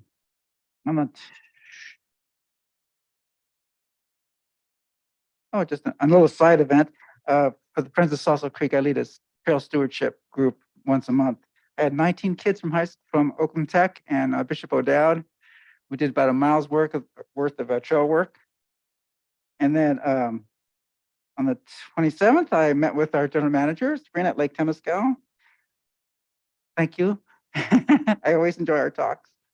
And then on the 27th, I attended the Park Advisory Committee meeting at Carlton Oaks. And I just want to congratulate Anna. That was a great presentation on the 30 by 30. I think everybody on the PAC enjoyed it. So I was glad I was there. Thank you.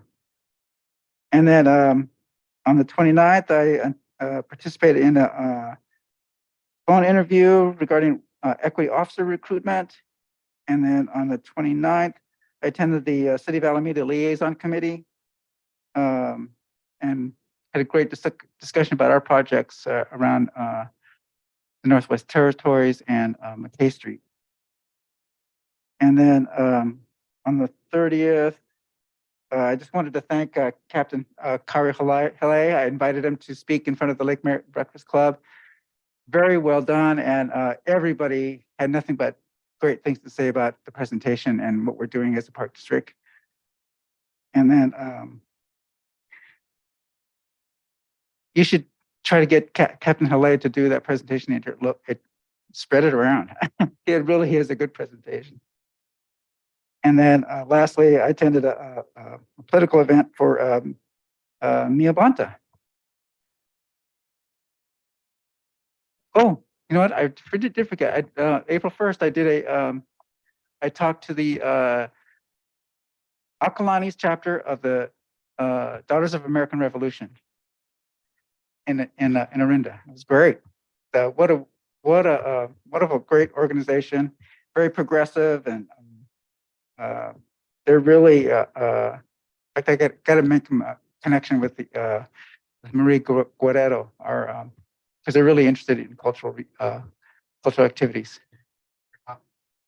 My topic was just basically an update on the park district, but it led into a lot of different things. So very cool, very exciting. So thank you. All right, thank you. Director Corbett.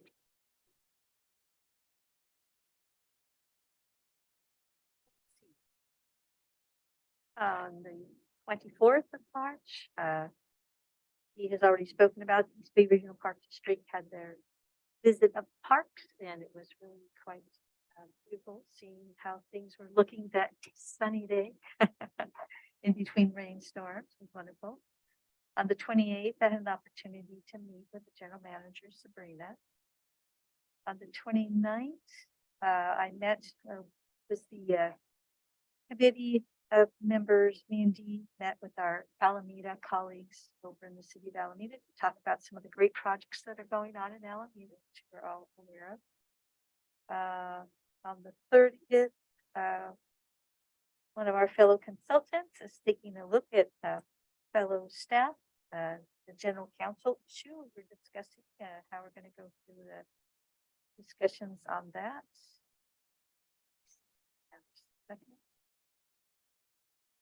And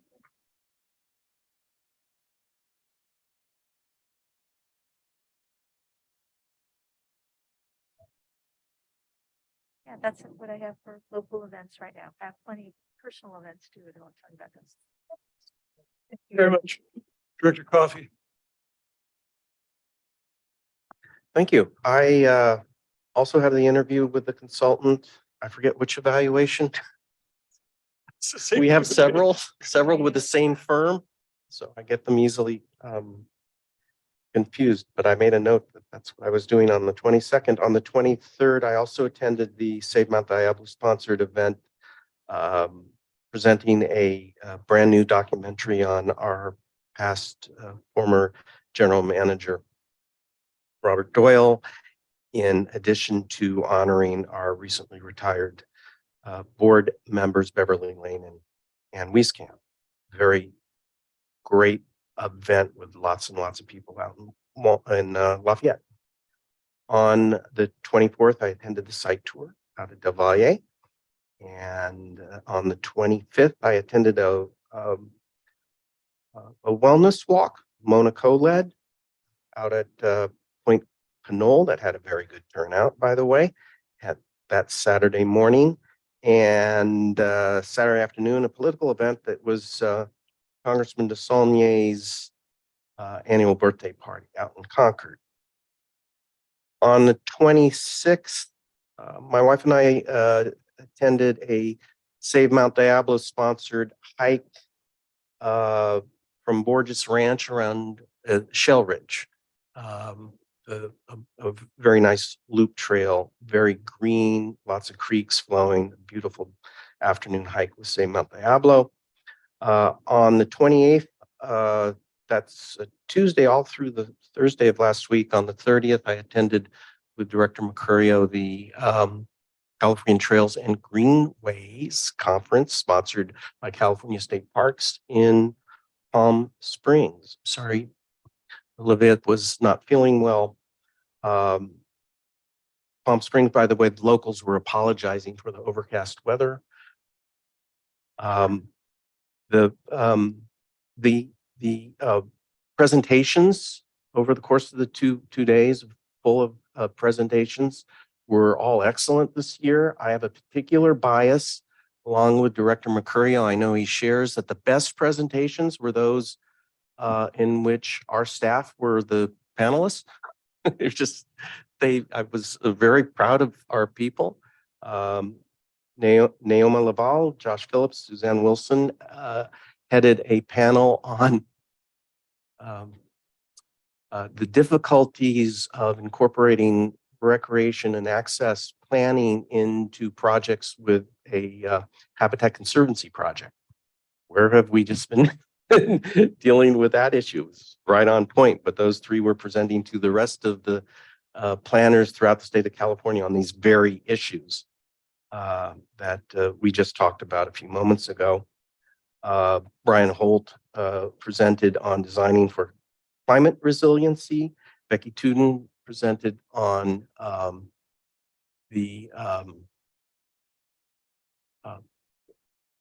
Becky's was why is it escaping me now? The multifaceted planning involved in resiliency generally, I believe, and habitat. And Becky did a very fine job. And we had others just representing the Park District at the conference. Megan Sacombe from our rec director from INR was tabling for the Park District at the event. And Jeff Manley and Toby Perry were there representing the Park District. So we had a really good turnout, and we were all real proud of the Park District and its presence at the California Trails and Greenways Conference. On that note, I think that about covers my past month. Thank you. Thank you, Colin. Director Eccles. Thank you. Okay, sorry, I don't have the whole thing. Okay, anyway, thank you very much. On the 25th, I attended Urban Tillis Local Heroes event, and this is an event that honors the incredible people who are working tirelessly to champion social and environmental justice in North Richmond and beyond. And I was in particular honored to have the opportunity to pay tribute to my predecessor on this board, Director Whitney Dotson, and to celebrate all of the awardees. Yesterday, I met with our consultant to provide input on our general counsel's annual evaluation, and I also attended the pre-board meeting with President Waspy and executive staff. And I also want to take a moment to thank our GM and staff for the results on reclosing South Park Drive to promote safe passage for the newts during their migration period. We heard a little bit about this earlier, but I just want to say that I very much appreciate your science-based assessment and quick and nimble response. And I think this was a good result. And I think it's also important, as I know you will, to continue to look at this policy and how best to implement it so that we can have the best possible outcomes going forward. Thank you. Thank you. Yes, it's been a busy 2 weeks since we were last here, as everyone has summarized. I'll share that I also got to attend the Save Mount Diablo event in Lafayette. And it was a real treat for me because I got to drive my predecessor, Director Ann Wieskamp. So it was a nice time for us to spend, driving from the Tri-Valley to Lafayette and back and being able to talk and catch up. And then the day after that, we did have our site visit to what locals in my area would refer to as Lake Del Valle, although we had a good conversation that day about trying to start saying Del Valle and trying to encourage maybe folks who live in Livermore and Pleasanton and Dublin to refer to it that way. So I'll do my best. Let us know where you land on that one. Yes, I'll do my best. I think first I'll just start with myself to refer to it as Del Valle, and then hopefully that will help inspire others to refer to it that way. But it was a really wonderful site visit.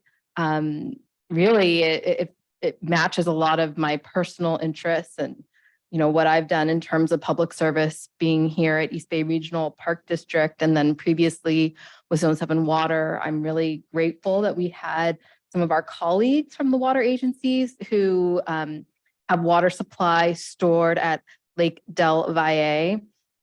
And we had some folks from Alameda County Water District, which services Fremont, Union City, and Newark, as well as Zone 7, which services Livermore, Dublin, Pleasanton, and part of San Ramon. And I think it was a really wonderful day in terms of the conversations we were having. I want to thank, I know he already jumped out, but Deputy General Manager Jim O'Connor, I think, did a really nice job in terms of level setting the recreational facilities and how they were built in the 1960s and where we're at today in regards to those facilities. And so I really appreciated that we were all able to come together and have that day. And then going to Camp Arroyo was also such a treat. I'll share, I actually hadn't been to Camp Arroyo, but I'm very familiar with that area because one reason my family moved to the Tri-Valley is my father had received a job at the VA hospital right across from Camp Arroyo, which when we were at the pool facility and you looked out and you saw the tall white building, that was the hospital that he worked in for a large portion of his career, and also why my family moved to Livermore initially, actually, and then Pleasanton for most of my childhood. So that was really nice to be back in that area for me personally. And yeah, I was also at the conference last week, but I wasn't feeling well, so I did miss quite a few sessions, but I did have an opportunity to learn about two really important things that I do plan to follow up on. There's a group that is organizing, I believe they call it the California Mission Trail, and trying to come up with the connections between each of the missions in California. And we do have Mission San Jose and Fremont nearish to Mission Peak. And I think that that's a really interesting trail to be following. I think it's going to be a lot of roadway type of trails, but it could be a fun challenge maybe to ride, my bike one day from Mission San Jose, maybe to Mission Santa Clara, or I guess the other next one would be San Francisco. But I think there's some enthusiasts who want to do the entire Mission Trail and make it sort of this bike ride, overnight camping type of experience. So that'll be interesting to learn more about. And then I also got to speak with the manufacturer of the data tracker that we have set up at the Iron Horse Trail. We have it in 2 locations, one in Dublin and then one in Richmond. And I think I've seen it. So now I'm motivated again to ride my bike again on the Iron Horse Trail and go find that data tracker. So I think it's good to know that we have that. And the manufacturing company was familiar with our agency and very excited to talk with me about the tracker that we have installed. It's the company from Montreal. Thank you, Olivia. John? Yes, I got a lot of repeats here. The guy at the end just gets to say, I went to that one too, right? So, except I'm not going to do that because the retirees luncheon, of course, most of these things, I can say I've never been to them before because I never had a chance to go to them before, but never been to that one before. Had a great time. I got to sit next to Pat O'Brien on one side and Ned Mackay and his wife on the other. I mean, it was a very good conversation at that table. I wished I could have talked to the people across the way, but it was just two of us too engaged. And the beer, Ira Bletson, his renowned beer presentation, which I understand gets better every time, was great. And I'm also proud to say that he and I were at San Jose State in the dorms at the same time, and I knew of him then. He was kind of known. Even if you didn't know him, you knew of him, you know? Yeah, yeah. Well, yeah. I went to the Save Mount Diablo event to commemorate the new film about Bob Doyle and to also honor Anne and Beverly. I got to say a few words at the beginning, which was an honor to do that. The 30-something, 40-minute, whatever documentary about Bob Doyle is on YouTube now. It's available if you search for it. I enjoyed the site visit at Del Valle, and seeing all that damage there it's not fun. I'm not laughing at that. I mean, that's just profound. I mean, I don't even understand how you can even get at that. It's going to take a long time. But what I am reminded of is, politicians make statements and sometimes they regret them. Not me, but I'm just thinking. Reminded me of 1964. Just epic floods in northwestern California, Eel River. 20 feet above the highway. It was just terrible. And so Governor Pat Brown, Jerry's father, went there and made a statement. And he got up there, the river's raging, and he's got the microphone. He says, "This is the worst disaster since I was elected governor." You know what he meant, but got to be careful how you word things. And yeah, also going to Camp Maloney. I hadn't been there in a long time, and it was good to see that and get the whole rundown of what they do. They do a lot there. That's just incredible. And then the Trails and Greenways Conference. I actually went down. This is kind of a tip. Anybody who's considering going, try to remember to check the pre-conference workshops, because there's usually about 5 of them. And you'll almost surely find one that really captivates you. And so I always find one that captivates me. And I went a day early. I went with my wife, Jill. She didn't go on the workshop, but she was with me. And it was the one I chose was I don't forget the title, but basically it was how to harden natural surface trails, how to adapt them for water, water flow, increased water flow. And so we went to a trail just on the edge of town. And we maybe 30 people, and we had two presenters, and they explained to us all the theory about grade and side slope and soil types, and all those things about how water getting onto a trail can get in the wrong place and mess up the ecosystem. I had a vague notion of that stuff, but it was good to get it all out there at once. And then after lunch, they gave us tools, and we went out there and did the work that we were talking about. So it was great. And it involves a lot more than you would think it does. I mean, you would think that, well, we'll just cut a notch here on this berm and we'll be good. But there's a lot of work that needs to be done. It just got me thinking about all the work that needs to be done on our trails here in the next probably year, even on just the small trails that require handwork. So anyway, that was good. And then I want to echo the comments that Director Coffey made about the presentations that were made by our folks, and especially the one on the habitat conservation plans. And what I really especially appreciated about that one is they used Clayton Ranch as a model. That was, when you're talking about kind of a broad topic like that, you need to kind of make it real. So they focused on that, gave some examples, and I that's the one real close to where I live, and I'm really looking forward to that park opening up. And so I learned a whole lot about some of the challenges out there, about far beyond just unlocking the gate and letting people in. I mean, it's there's a lot to it. So I also would like to commend the staff that were involved in that. They did a phenomenal job, and generally the presentations are good in that conference. Some are better than others, but I really have to say honestly that ours was the best one. That particular one was the best one that I'd seen. So it was great. And it was funny about how Palm Springs, they were apologizing for the weather when it was much better than what we had at the same moment up here. It was just a little cloudy, and they wanted to be 90, like all year. But it was a good visit. They did a good job. And next year it will be at Palisades Resort up at north of Lake Tahoe. So it's a little closer, maybe a little easier to. Used to be resort at Squaw Creek. It used to be something Now else. it's Everlawn. Yes. Okay, that's it. Thank you, John.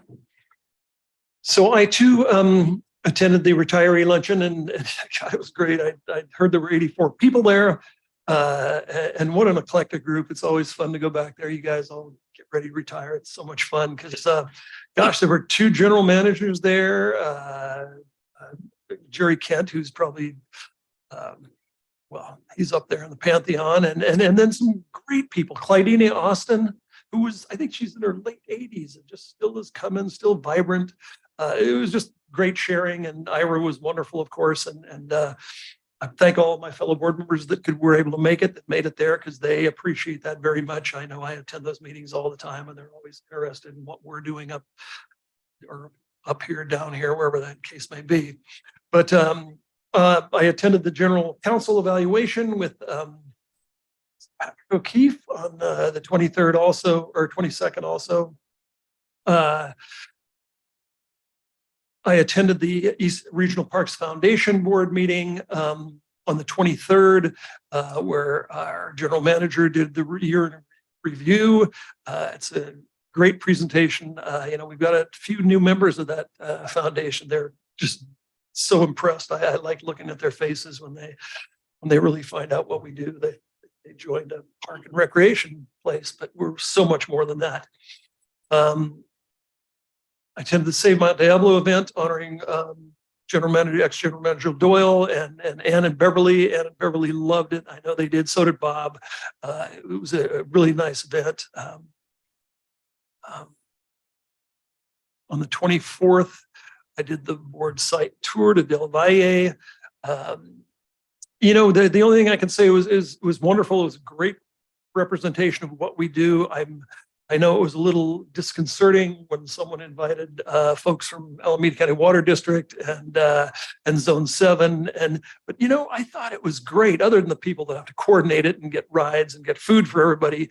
I think it's wonderful. I think when those people see what we offer and what we do, I think it's a real opportunity for us. And plus, like we always say, like John, with our presenters and everybody who was in the Trails Conference, our people hit it out of the park. So I don't care if anybody comes. I'm glad the more people come, I think it's the better for us. So thanks to staff for doing that. And it was a great example of what's going on in the parks and floods and stuff. It was also inspirational to see Elaine Taylor. I can't believe that sweet woman is still at it, still just as vibrant as she was whenever she started. It's amazing the work she does and her enthusiasm. On the 27th, I was involved in a pre-retreat meeting. And yesterday I participated in the pre-board meeting with Director Eccles and key staff. And I too am happy about the newts. I think this is a great day for newts and a great day for the Park District. And I look forward to that. Oh, and a comment on the sponsorships that has been we've been talking about sponsorships at different levels in our Park District. I'm very, very happy to see that we sponsored things like the Trails and Greenways Conference and also the CARPED people that we're sponsoring, and they're incredibly happy and incredibly pleased. And I think we get as much as we give. So very happy about that. So that's it. Everybody stayed alive and healthy, and nobody did anything great, so we don't have to adjourn in anybody's honor or memory. So if there are no other comments, we are adjourned.